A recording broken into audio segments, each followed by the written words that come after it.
Oke, perkenalkan nama saya Stefanus Zakaria Hendrik Swawah dengan NIM 67 2021 127. Di sini saya akan mempresentasikan tentang pemahaman saya dari tugas review 3 tentang ekuivalensi finite automata DFA. Oke, masuk ke bagian pertama. Ekuivalensi finite automata DFA. Ekuivalensi finite automata yaitu suatu model matematika dari suatu sistem yang menerima input dan output diskrit. Finite automata dikatakan ekuivalen apabila menerima bahasa yang sama. Selanjutnya, dari sebuah mesin NDFA dapat dibuat atau diskonstruksi mesin DFA yang ekuivalen, yaitu mampu dan dapat menerima bahasa yang sama.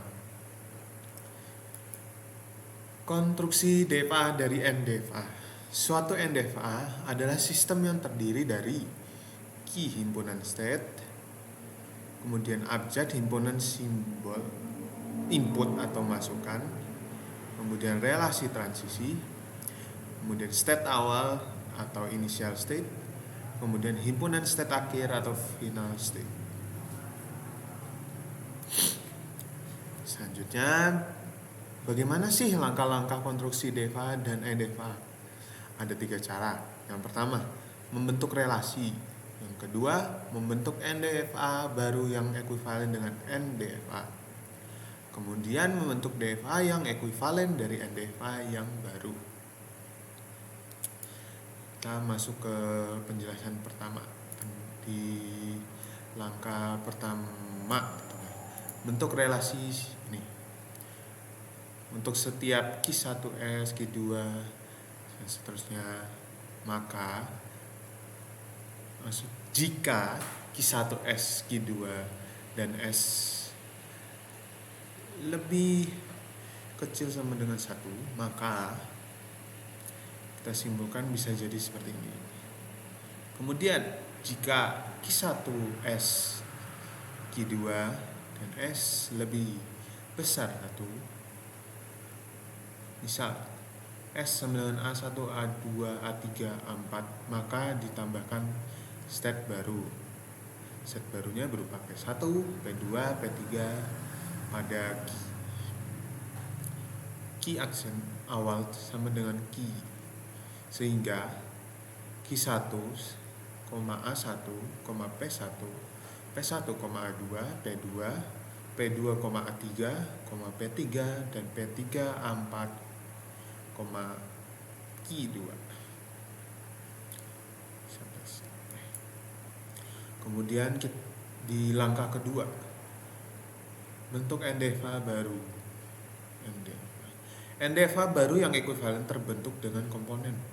Yang pertama, key, himpunan state, abjad, himpunan simbol atau masukan, kemudian relasi transisi, state awal, kemudian himpunan state akhir atau final state.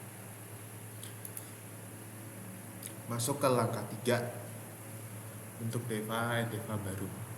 Bentuk DFA yang ekuivalen dengan NDFA yang baru dengan komponen key, himpunan state, dan abjad himpunan simbol input atau masukan, kemudian fungsi transisi dengan simbol komponen seperti ini.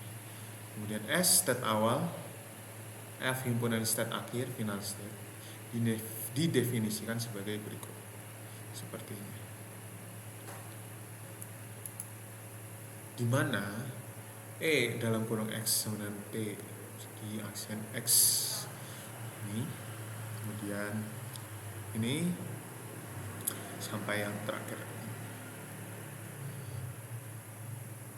Sekarang kita masuk ke contoh.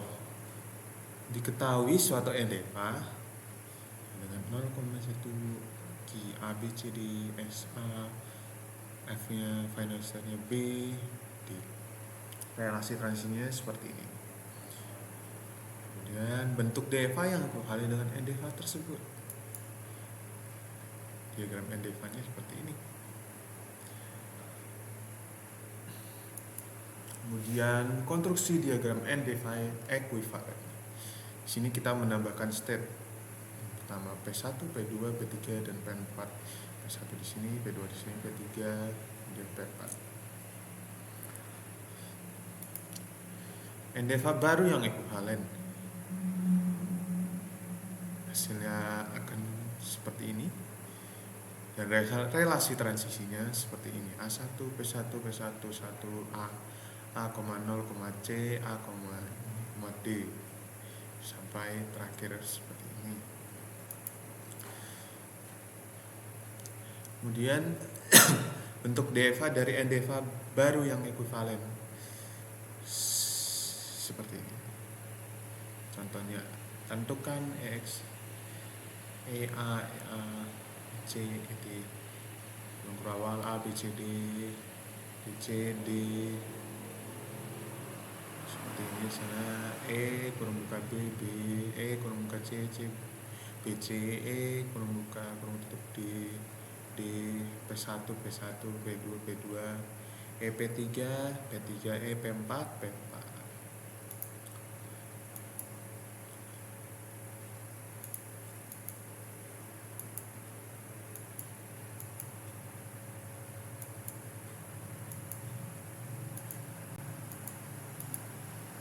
Kemudian bentuk DFA dari NDFA baru yang ekuivalen. Tentukan fungsi transisinya seperti ini. Memang agak panjang caranya sih.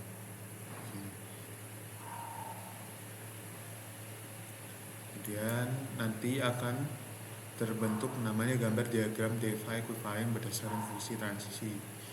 Hasilnya seperti ini diagramnya. Selanjutnya kita renaming atau menamakan ulang, dan hasilnya akan seperti ini semua ini. Kemudian dan yang terakhir kita mendapatkan DFA yang terbentuk A ke B seperti ini, yang terbentuk DFA yang terbentuk.